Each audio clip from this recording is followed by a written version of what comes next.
Hi, I'm Emily Neal, and today we're going to do some injections. So, before I came into the room, I gathered my equipment, all of my needles, all the medications. I checked the doctor's orders. I am going to check the ID of my patient. Can you tell me your name and birthday? All right. So we have Catherine Foley, and that's correct with the chart. So I have provided Catherine with privacy, and I've washed my hands, and I have all of my equipment, making sure that the room is safe, beds in locked positions, and that I have lifted up my table so that it's at a good working height, and looks like we're good to go. So I am going to explain the procedure to my patient. So we're going to pretend that the patient has lots of injections today. So first, Catherine, we are going to do an intradermal injection. Intradermal is usually done with a 26 to 27 gauge needle. The needle is 1/4 to 1/2 inch. You can only give 1/10 of a mil, so 0.1 mils. You do not aspirate. You insert the needle at a 5 to 15 degree angle, and you just cover the bevel. So you're going to swab the skin, allow it to dry. All right, thank you, girls. Make sure you have 1/10 of a mil of the correct medication. Going to spread the skin, insert the needle to cover the bevel, inject the solution, and put the needle in sharps. Show me. So next we are going to do a subcutaneous needle, or injection. So sub-Qs are usually done with a 25 to 27 gauge needle. The length is usually 3/8 to 5/8.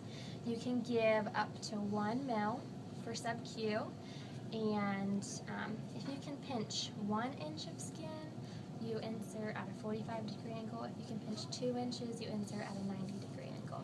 Do not aspirate. The locations you can give them are back of the arm, back of the upper arm, abdomen, anterior thigh, and subscapular region. So you make sure you have up to 1 mil of the correct solution. Tell your patient, of course, what this medication is for. Going to swab the skin. We're going to pretend like this is the upper outer arm. Allow it to dry. Pinch the skin.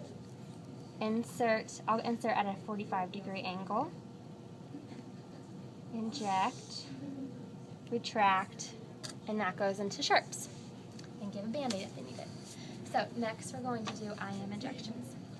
First one we're going to do is a deltoid, or an injection in the deltoid.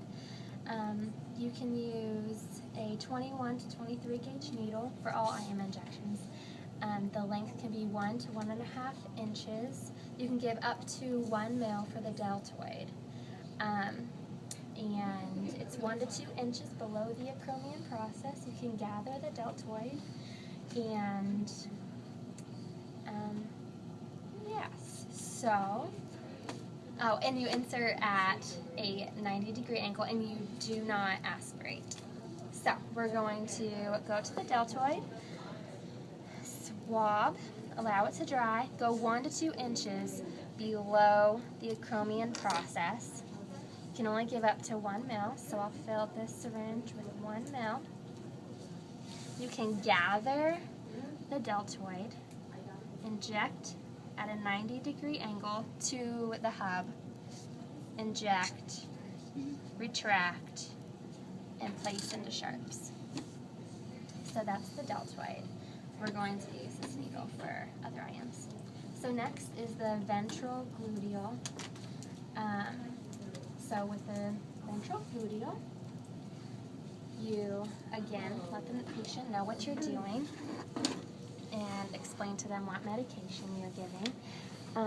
For ventral gluteal, you can use a 21 to 23 gauge needle with the length being 1.5 to 2 inches. You can give up to 3 mils of medication through the ventral gluteal. And to find it, and you insert at a 90-degree angle.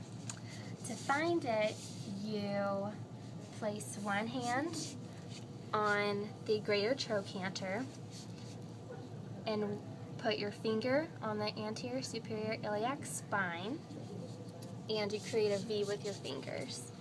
So using your filled syringe up to 3 cc, so we'll do 2.5. You're going to find a good landmark that you already found. Swab, allow to dry.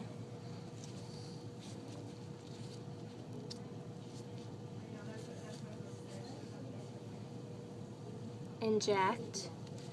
You do aspirate. Make sure there's no blood in the needle. Retract, and that goes into sharps. So the last injection will be the vastus lateralis.